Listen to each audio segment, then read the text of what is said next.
Dope Black Podcast.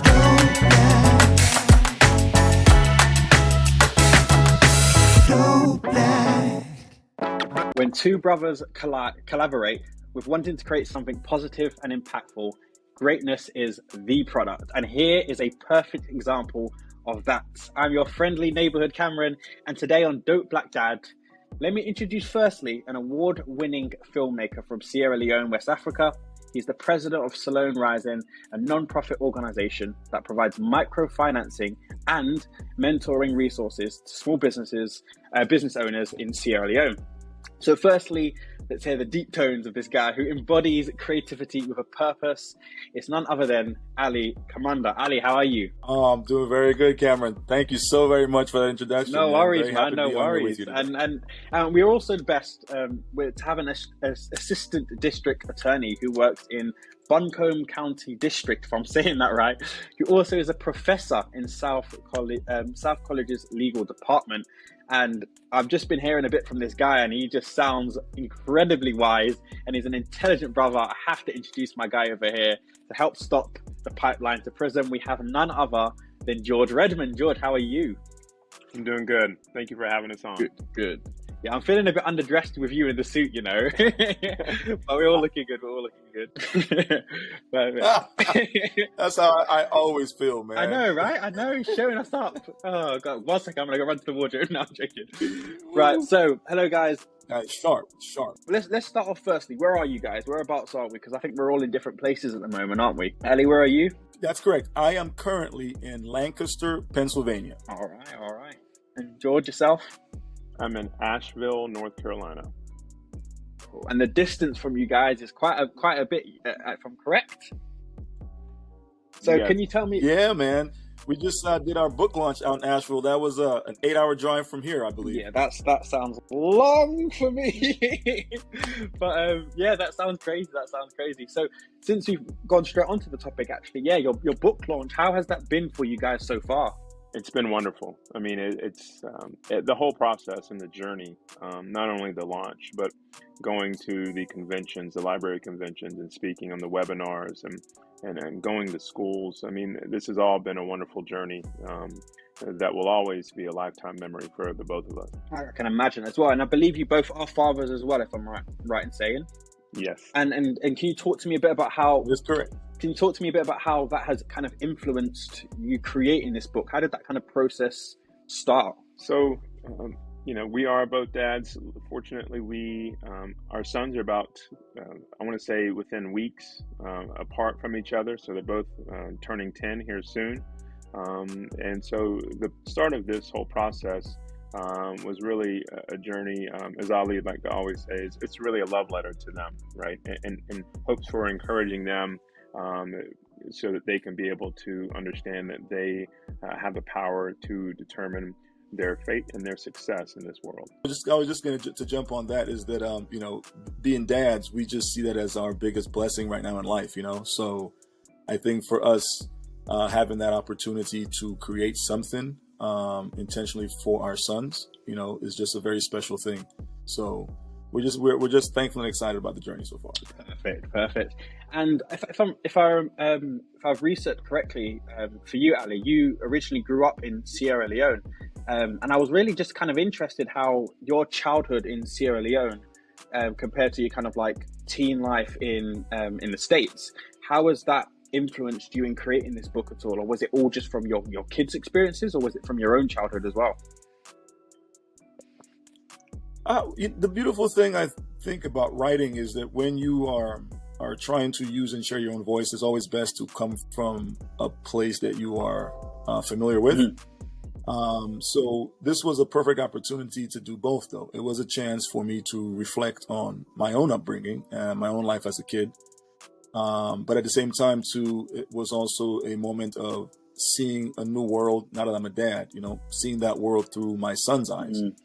And, what was it that I would want him to have that maybe either I had or did not have in growing up, just to make sure that he actually, did have a certain armor and was, ready by right, for this life. So growing up back home was a beautiful thing for me. It's a great opportunity to see what that culture taught me as I compared it to what I learned from here. So I kind of see myself combining the best of both cultures as I grow up and as I raise my son. Oh, and I definitely kind of got that vibe from just the illustrations within it. They were really beautiful illustrations. I was showing it to my kids myself. I read it as a bedtime story. They very much enjoyed it. So yeah, I can definitely see that kind of influence as well. And for you, George, obviously coming from being an assistant district attorney, how was that kind of influence? Because obviously your job role itself is powerful for the youth and things like that. So how has it influenced you in that way? So it's influenced me because I can see the end result of what happens when kids don't have a plan B, or their expectations of what they call success is only tight casted to being a baller or a rapper. And so unfortunately I see the downfall of kids who make wrong choices that can't get back on the same track, and somehow lose hope and lose desire as to themselves and who they see themselves as. And so this book was mainly one of those driving forces in hopes to not see as many Black boys in the court system and change their shape and their future in society.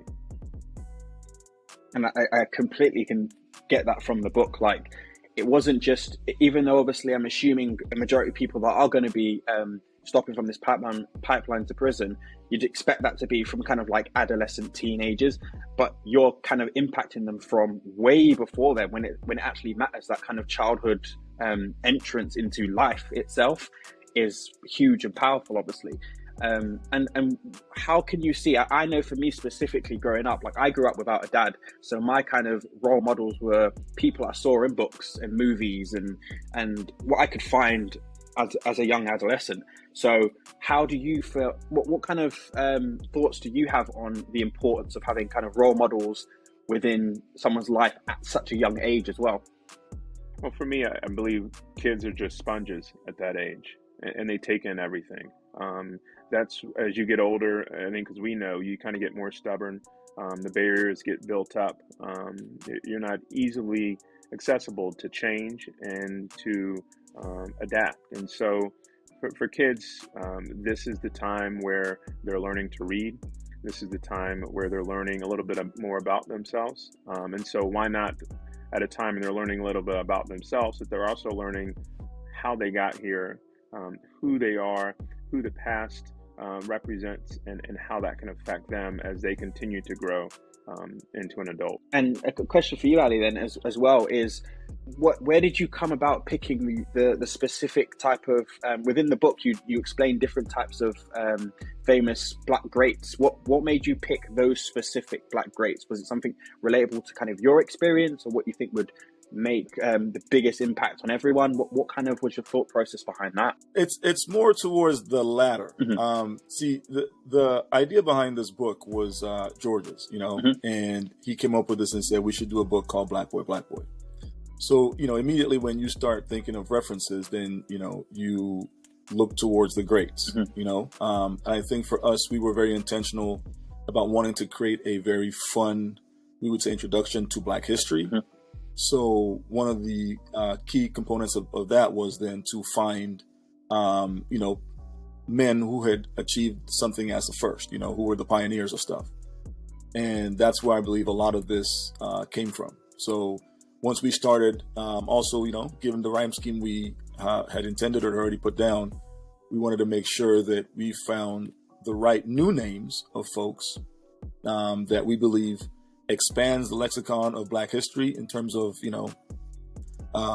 us recognizing that they're more than just, as George says, the Fab Five, that comes up on every Black History Month. So we wanted to make sure we added new names to that discourse so that kids would have the opportunity to learn about so many other men who have contributed to the greatness of society.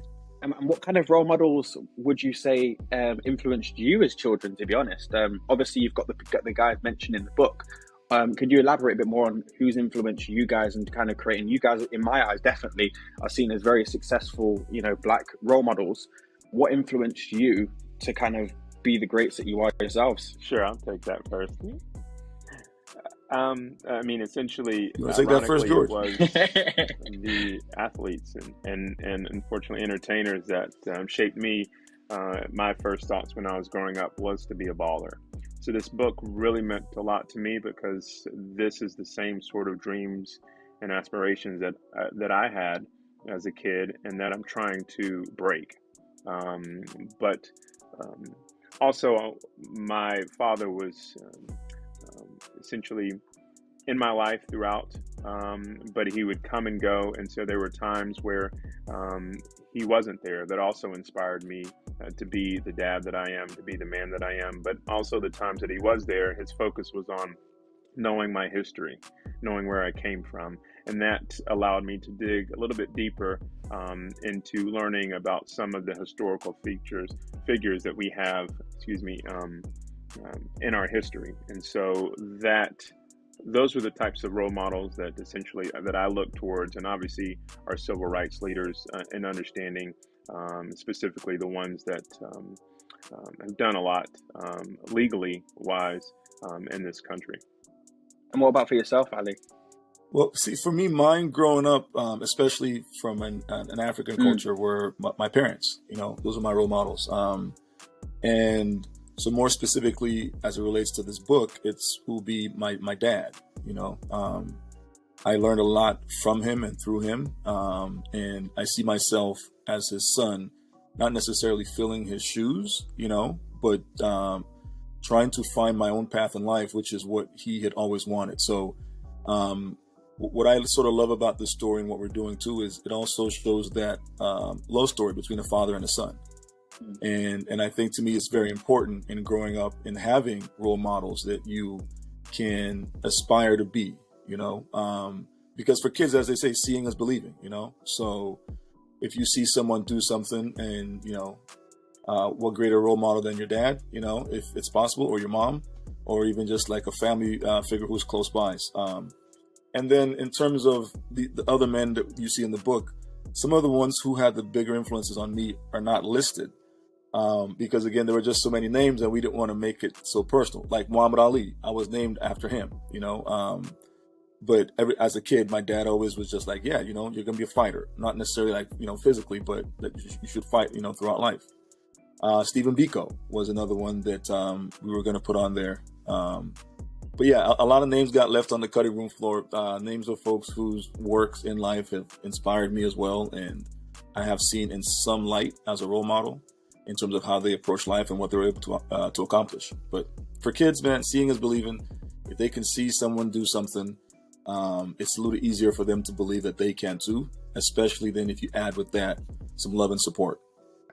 I couldn't relate more to both of what you're saying there. And I think one thing that I definitely took from just reading the book to my kids last night was, even though it's called Black Boy, I also have a daughter as well, and even she related to it, to being like, oh, they look a bit like you, Daddy. And it was just, that relation is just powerful. It's not just for the kids, it's for the parents too. Like, we're the clientele as well.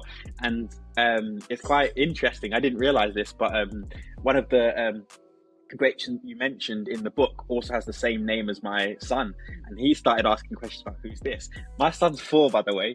That's how powerful this book is. He's 4, asking about these greats, right?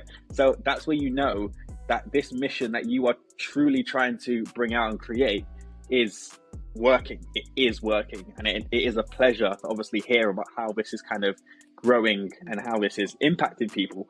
And yeah, it's amazing for me to see you guys face to face, and obviously for those listening to hear this story. How does it feel hearing that kind of feedback from, my kids hearing and seeing and reading this book? And I'm not just saying that because it's a podcast. This is like what happened, and I was shocked. I keep deferring to my brother, man, because I always seem to take time away from him. But, George, you want to go first? Because I'm giddy.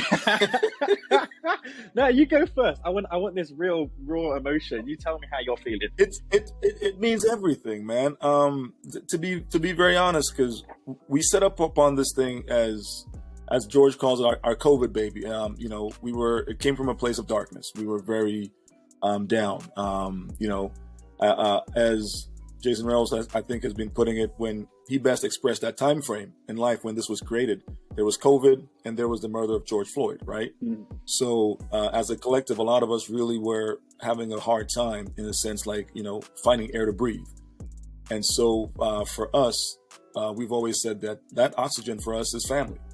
So here we are, creating something out of that, and trying to find something positive to put into the world. So when you hear, feedback that, hey, it actually has touched somebody's life, for an author, there's no greater reward. You want to make sure at least one kid gets to like it. So when you hear it, I'm like, what? Are you kidding me? I wrote some words that, I got young kids reading because, my son's biased. He has to like my work. Yeah. He doesn't like what I wrote, man. He's in trouble. Yeah, he's not. That's less time on the Xbox. I love it. But no, that's amazing. Thank you for sharing that. No, definitely. Gosh. And I think that's what it's all about. Yeah, we did it twice actually, because obviously I've had a little bit of access to this book for a little bit longer. So we've done it twice recently. The first time I just read it like I normally read other books, but obviously it's a bit of a rhyming book, and I'm very creative with my kids. And my son is obsessed with beatboxing at the moment. So he was obviously dropping a beat, and then I was trying to beatbox along. It ended up being an absolute mess, to be honest with you, when I was reading it the second time, which is not what you want before bedtime. But it was the experience. You gotta record that, bro, man. It's been recorded. You can't be greedy and keep that to yourself. You got to share that with the world. I would love to see that. That is awesome. I love that. That's dope. Honestly, it became an absolute mess, but it was the experience. Like, every parent wants to have that experience where you really connect with your child, especially when it relates to their culture and who they are, and you see how it's slowly just shaping. It's only it's only chiseling at what they're believing in and what they're seeing, but it does make a huge impact the more you do it. So yeah, I'll definitely send that over to you, Ali. Don't you worry. It was hilarious. Dude, man. Representation matters, brothers. We're really seeing that firsthand. So also inspire, that's a great thing. I love it. I love it. Like you talked on their representation. Where do you see, how important is representation, and how different is it from obviously when we were kids compared to how it is for your kids now? Yeah, when you think about it, it doesn't seem that long ago though, but basically for us, George and I growing up, and you as well, there really wasn't that much kids literature that spoke to our existence, that really celebrated our lives.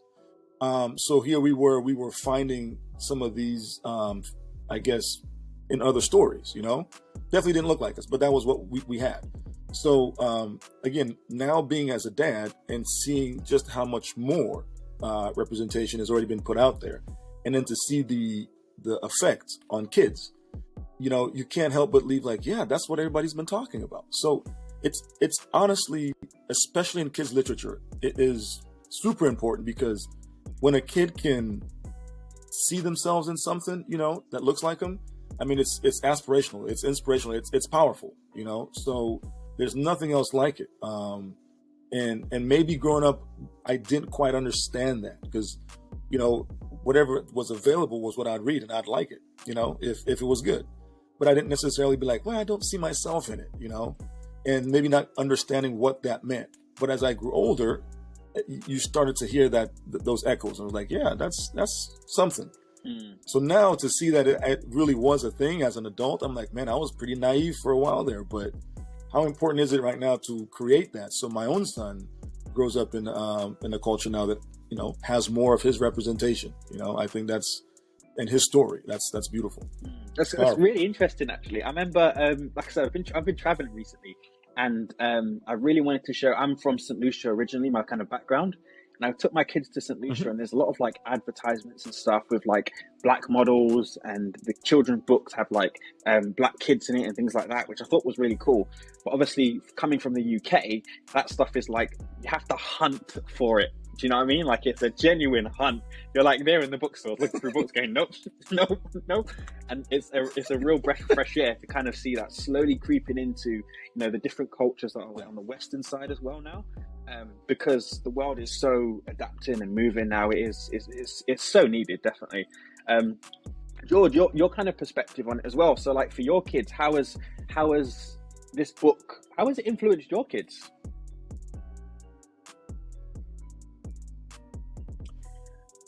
Well, it's influenced them in learning who their past is, and it helps them to really see that they can be more than, unfortunately, what our society continues to show, which is athletes and entertainers, or on television with um, criminals or drug dealers or drug addicts. And so this gives them a new image and a new hope to be able to see that there is someone different that they can inspire to, and essentially that they can use their brain to gain success. And so more importantly, this gives them a different narrative, right? Because right now, the only narrative that they have in sort of their history classes here in America is what we call whitewashed, right? It's just something that you don't talk much about the African American contributions. And so this allows them to understand that the African American and the African people have contributed a lot in this world. And so they completely too agree. can contribute. Like when I was growing up, the in kind of like society. Black History, they say month, but let's be honest, in school, for my school at least, it was a day. Like it was not a month. It was like a history teacher had a day to say something about Black people, and off you went, Like right? Black History Moment. Yeah, do you know what I mean? And on top of that, like the Black history I was learning Wow. was very much Black struggles. And it's refreshing to actually see Black success. Yes. Do you know what I mean? It's just a different Yes. perspective. And I think that's kind of what your book definitely shows is it's not just about, oh, Black people went through slavery. No, we're more than that. Definitely more than that. And showing that to kids is not hiding the struggles. It's finally showing them another way of seeing that it's more than struggles. There's successes that we create with people like us, obviously. And I'm assuming, and this is me just assuming, that both you guys are kind of now seen as the cool dad. Am I right? Your kid's like, oh, my dad wrote a book. And it's a rap too, as I've told you, Ali.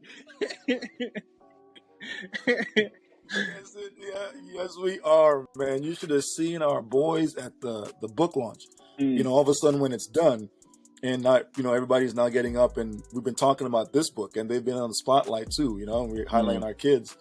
I mean, it is no greater feeling as a parent, you know, to just see that look in your kids' eyes when you can just tell they're Proud. excited, they're proud. So it's a huge moment, you know, and the blessing we got to do it together with both of our boys. Yeah, You know, definitely. so here we are. We're like, you guys are in a moment right now. So, you know, On that really topic, cool. actually, that's just reminded me. Could you mind talking a bit more about how you two kind of met and how your kind of forces joined together, obviously, to create this? What's your journey together?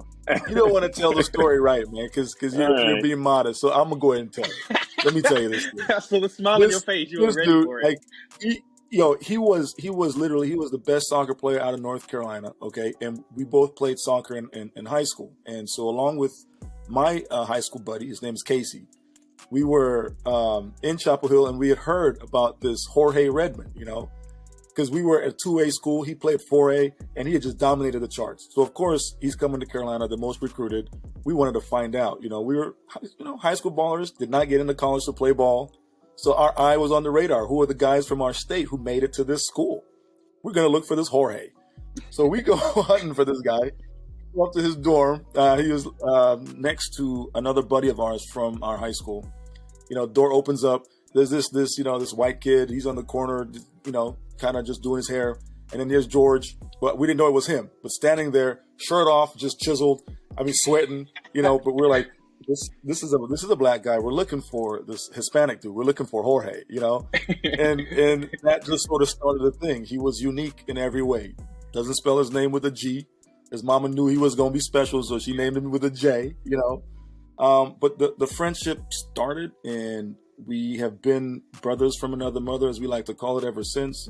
Our families, you know, stay connected, and we really just hope and pray that that's how it goes, you know, till the very end, man, till the wheels fall off. You know, that's my brother for life right there. Nice. And your kids, how do they kind of interact? Do they see each other often? How does that kind of play? Obviously, because this is where it's all come from, isn't it? The fatherhood of you both. So yeah, do your kids kind of play with each other? What's their kind of relationship like? Well, they get to see each other. What we're trying to do is allow them, I mean, they get to see each other once a year, is what we've allowed ourselves. And Ali and I spoke about we need to do that perhaps biannually, at least twice a year. But as we talked about before, the ages of kids allows them to acclimate and realize that time is just space. But whenever they see each other, that time shrinks, they immediately join in. There's a brotherhood and a sisterhood. Yeah. Essentially, I think I have the eldest two, I believe, and then Ali's eldest comes, and then my boy, and then his boy, and so they're very stacked, like stairs, but they immediately gel. They think of each other as family. They call each other brothers and sisters, and so the bond that they have is what makes me feel happy about our future and happy about the way that Ali and I have put emphasis on who our families are and how we relate. And so I'm super, super proud of the way that they love each other, the way they respect each other, and the type of enjoyment and laughter that we hear them have. It's sad to see when we part, because the kids start crying, and it makes you just think back in the day when you were a kid and when you had so much joy with family, and all of a sudden you realize that the time came where we had to separate, and that's the true raw emotions of love, and that's what both of our families have. Like I was saying to Ali, like he was telling me, obviously I'm traveling at the moment, and like I said, it's an experience. There's great things and bad things about it, and it's those moments where you realize you're about to not see that person for a while that makes you cherish and love that moment you just had with that person. Do you know what I mean? It's phenomenal, and especially when you're watching that as a parent and seeing your kids go through that. There's nothing like it. There is nothing like it. Yeah, nothing like it. Oh, amazing. So what's next with you guys? Where are you planning to go? What's next with this book? What other things have you got going along? What's happening? I love that. Hit him off, George. What you got, man? You're the one in the suit, so I take it you have us down, right? You got to figure out what's our next step, you know. Fix that tie. Let me just. I can only hear you, George. I'm looking okay. What's happening?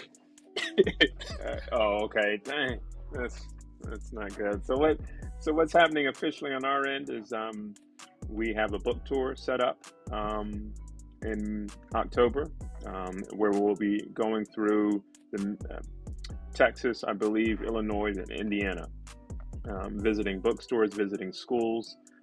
Visiting librarians as well. And so the thought is that what's different from our book is our book really needs to thrive in a school setting, right? Because that's where thoughtful discussions. Now, you can still have thoughtful discussions in a home, but the majority of books that people see at bookstores, those are just sort of fictional, non-fictional books that people take away and go into their own home and read about. What we want to have and what we strive with this book is to have thoughtful discussions amongst others, especially amongst kids and teachers who can realize that this is a teachable moment. So this book is directed towards getting into the hands of not only young Black boys, but all boys, and in hopes of trying to get it in that environment of a school setting so that thoughtful discussions can then expand into an empathy and understanding. And how has it been received by teachers and stuff as well when you're visiting these schools? I mean, the ones that I've had here locally, I mean, they love it. I told Ali, I feel like the stars aligned. I think our country is becoming more understanding and being more deliberate about being more inclusive with racial diversity and equity. And so right now, fortunately, this is a time where everyone's trying to maybe overcompensate for what hasn't happened in the past. And so this allows us perhaps that sort of crack in the door to allow this manuscript to go in and be able to be taught. They love the pictures. I mean, really love the pictures. I mean, Ken has knocked it out, and that's what gravitates towards kids initially. But not only that, the book is structured that it has a teachable aspect to it, and it has back matter. It has information on the back of the book that talks about each individual person that is written in this book. So that allows them to be able to use it further than just talking and reading the book out loud, but it goes into an ability to be able to then analyze not only the ones that we talked about, but further going into others that have done similar things. I got that, especially when I was reading it to my kids. it's that perfect like that first kind of stepping stone into not only knowing a bit more about who you are, but then you might, like I said, my son's also called Elijah. He heard Elijah and he was like, who's this person? And then I could go to the back of the book and read that out. And he's like, oh, okay, what's an inventor? And it just keeps on going and going and going. And it just starts that little seed to keep it going. And you guys nailed that on the head. It would have been a loss if you left out that kind of section of not knowing a bit more about those people, and then it kind of forces a teacher or a parent to do their own research. But what this does, it just gives that little bit more to start it, keep it going, if that makes sense. And that's where you see that change that you guys are after really start to carry on. And I think whose idea was it to do that? Because tap on the back, that was brilliant. Oh man, I don't know if we can take credit on that one. Oh, now you're both talking. Well, I'll go ahead and say it was my idea. Well, well, I'm gonna go ahead and tell. I'm going to tell it. So I needed to do the back matter. I needed to do some research. But I think it was something just understanding the audience of this book and what we're trying to do. And I believe our agent also kind of gave us some insight. Well, this would be great to also include. And the great thing about the back matter is that it was a teaching moment, not only for Ali and myself, but for our kids and our family. Right, we're going through this and we're learning about this, right? And we're learning about these individuals. So it was a great research project for all of us. Props to the idea. It worked brilliantly. And that's where I really saw it all come together. And one thing that you obviously mentioned was the power of the images to getting the kids in. And I think one thing, whether you did it not knowingly or unknowingly, I was saying to Ali, is the use of rhyme in it was perfect. It was absolutely perfect. So yeah, I commend you for doing that as well. How was that? Because I don't know about you guys, I'm not the greatest rhymer. I definitely don't have a rap bone in the back of me. But how was it creating that kind of like poetic side to it, as well as creating all these sub matters that go alongside creating a rhyme? I think that's the fun part, because it allowed to, for the two of us to tap back into our childhood sort of emotions as well, like what plays well for us, keeping it very simple in its structure, so that at the very end you really are just putting somebody else in those shoes. And what's a fun way to do it, than a rhyme. I've always looked at it as not trying to take myself too seriously, I think, when it comes to writing. So sometimes you might put something down and it doesn't make sense or doesn't feel as good. But you gotta trust that initial gut feeling. And so Jorge and I were like, all right, and we'd go back and forth. We'd toss some stuff out there, like, yeah, you know what, that's cute, but that doesn't fit. Let's not do that one. But creating the story and using the imagination, I think are just fun moments if you can do that in time. So it was one of those moments and opportunities to do it with this book. When you were writing it, did you have your kids kind of like hear bits and go, oh, what do you think of this? What do you think of this? Where they were like, Dad, that's creepy. Don't say that. Or, that's amazing. How are they kind of interacting with that? I bet you got some funny stories on that side.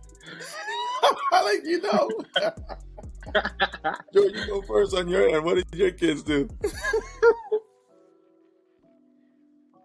Well, initially they were like, who is this and what are these words? I don't know if Ali told you, but the original manuscript was very dark. So it got to be black boy, what do you see? I see police brutality. I see institutional slavery. I see, pandemic poverty. And so a lot of the initial phase of it was, what are these words? What do they mean? And then ultimately, again, Ali brought us back full circle, narrowed in as to the purpose of writing this book. And then after that, it became joyful as to they saw themselves. It's funny. The funniest thing about this thing is that as soon as the pictures came through, my son was like, hey, did you mean for him to look like me? Because that kid looks like me. But the good thing about the rhyming is that it's easy to catch on, right? It's easy to gain confidence in reading based on the rhythm of it. And so the rap sessions that we would have in our house based on Black Boy was, I wish I got would have one for you, don't worry. Some of it probably wouldn't be. But it sounds like Dr. Zeus meets his J. Cole. That's what I'm seeing in my head. Go on, Ali, carry on. Sorry to interrupt. No, on my end, it was just real quick. It was, if you put it out, especially to my eldest, to my daughter, so the very first couple lines, there was critique. So I had to actually pull back and be like, you know what? I can't just be giving it out to the kids because they're going to really just hammer this away, and you're never going to satisfy anybody. So they were a little harsh on my side. But my son, interestingly enough, did not get to read any of this till it was done. And even at that, it was like he did it and he was kind of like, yeah, okay, nice. So what flipped the entire script was when we show him what everything looks like once Ken Daly had a chance to then interpret it. So the moment like the images came in and with the color and everything, like he actually held on to that thing for a minute, and I was like, oh, I mean, that's the same book. I showed you that a little while ago. You didn't really care. You were kind of like, Now you're really flipping through. It's like, oh yeah, look at this. I'm like, all right, So it was, honestly, man, it was an amazing process to do all this. It really is, especially when it's your first one, So. And how long was the process actually? That's one thing that's always underlooked when people hear about book. Like, how long was this process for you to create this final book?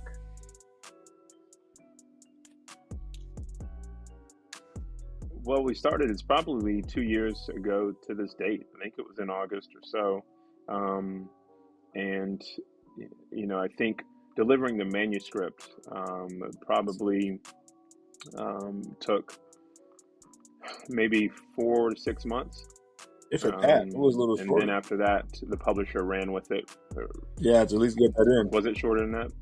I think they kept wanting tweaks and understanding what was the final manuscript. But I think the majority of it felt with the illustrator and understanding how it needed to be displayed. And so that's kind of led us to here. So a 2-year project. And while writing this book, obviously this is your first book, you said as well. How scary how scary was it starting that whole process? Was it like, oh my God, where did we start? Or did you feel pretty confident and excited about it? What kind of emotions were you going through when you first started going, yeah, we're going to create this? It was confidence. I mean, the emotions were raw. Yeah, it was, we kind of immediately knew that there was a sort of childhood book that we wanted to use as a sort of structure.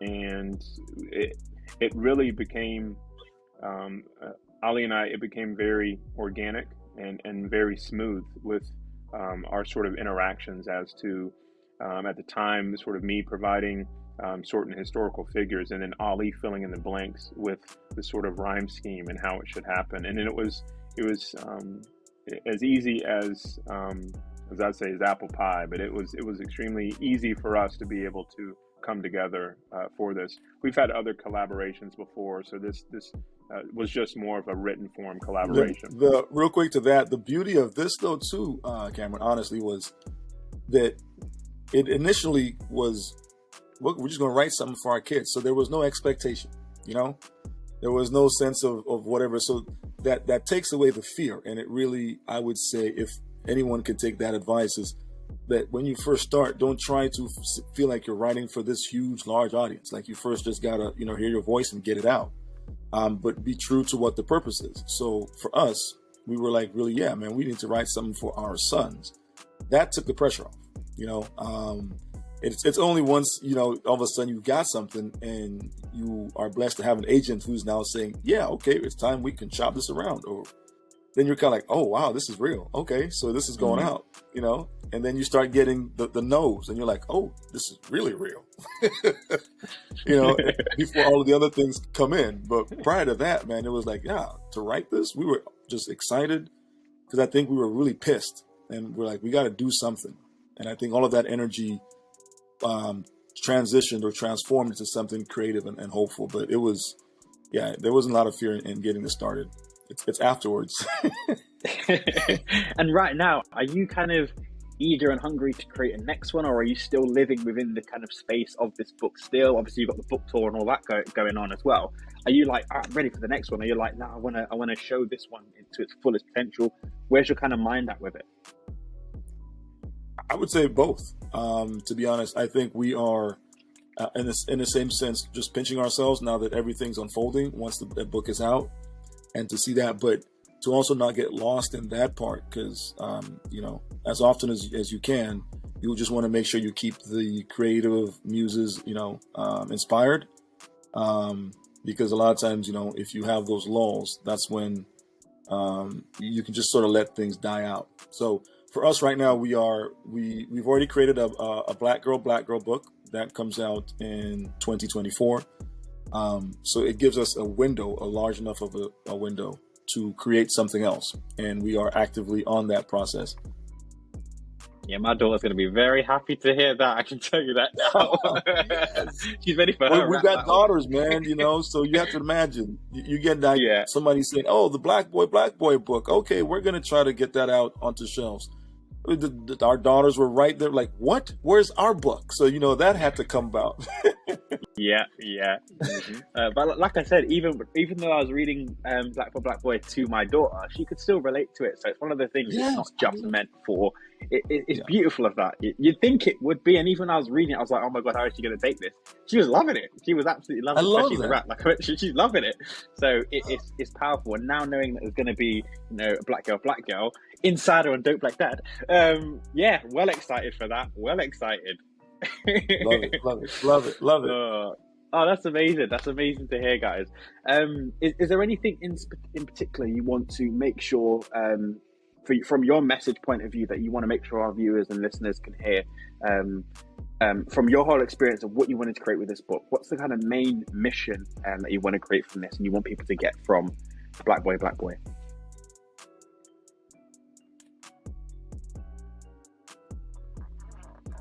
Yeah, so for me, it would just be to change the narrative. That's what we're trying to do, is inspire the youth to not only feel that they are worth something, but that they can do anything that they put their mind to. Initially, as Ali had spoken earlier, this was written for our boys, but it's written for all boys and even girls as well. I mean, it was basically stemmed from a sort of the movie Hidden Figures and what the historical African American women did in the NASA program. This is kind of what we wanted to do for African American men. And why did it take so long for us to figure out the importance of these individuals? When they're available, that information is out there. Let's put it in front of their minds, because perhaps if they learn their past, it'll help shape their future. Definitely. Anything else you want to add to that, Ali? Yeah, and to add to that part is also the huge opportunity we have, especially in with the way things are in the world today. Not to come off as trying to sound cliche, but those of us seeking a more perfect union, we are always presented with that opportunity in doing so, because the truth is every single one of us has the capacity to do amazing things. It is all really dependent on the choices we make and the commitment we have to it. So for us, we're really hoping that we are able to have a book that can inspire kids to believe in that, to see that, but for educators to take that opportunity, especially for Black kids, to be able to shine a light on their humanity, because it really is a story just about a father and a son, and it shows an inspirational and hopeful sort of picturesque ideal of what a dad would want his son to have, in taking life on. So at the very end, if we can get, I would say, readers, so that they don't just see that title Black Boy and think it's just for the Black kid, but to see that as a window and an opportunity to open that into someone else's humanity. Hopefully they'll take a look or step through that door, and that way we can all embrace ourselves a little bit easier and better, with more respect for each other. So that's the hope.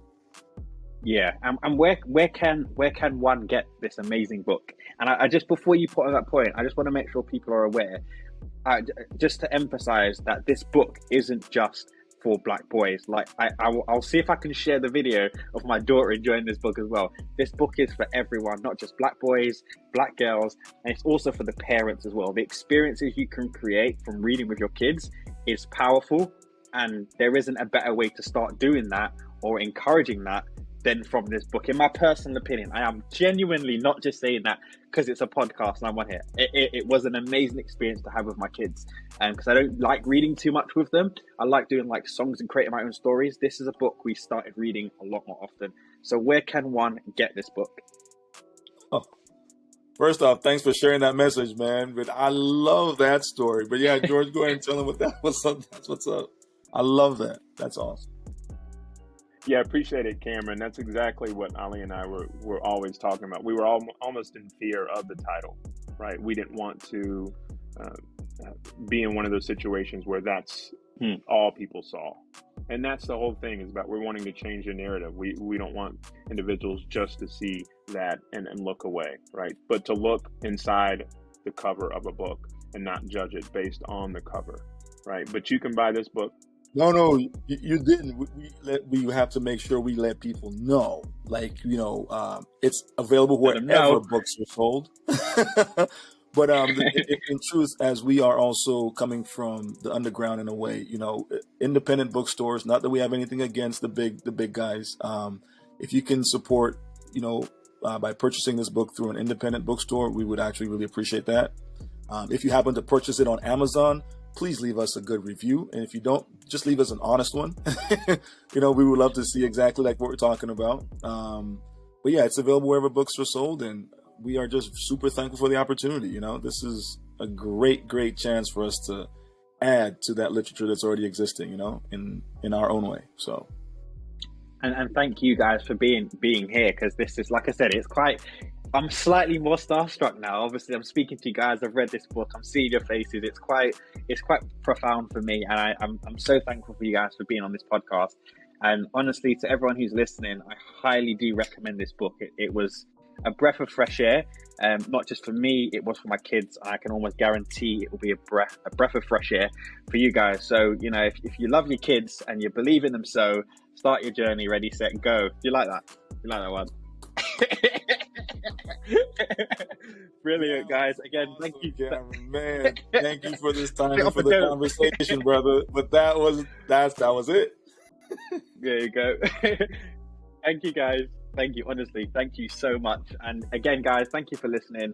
And as always, stay dope. Just keep being dope, Black Dads. I've been Cameron, and I hope you've enjoyed this podcast. Until the next one. See you later.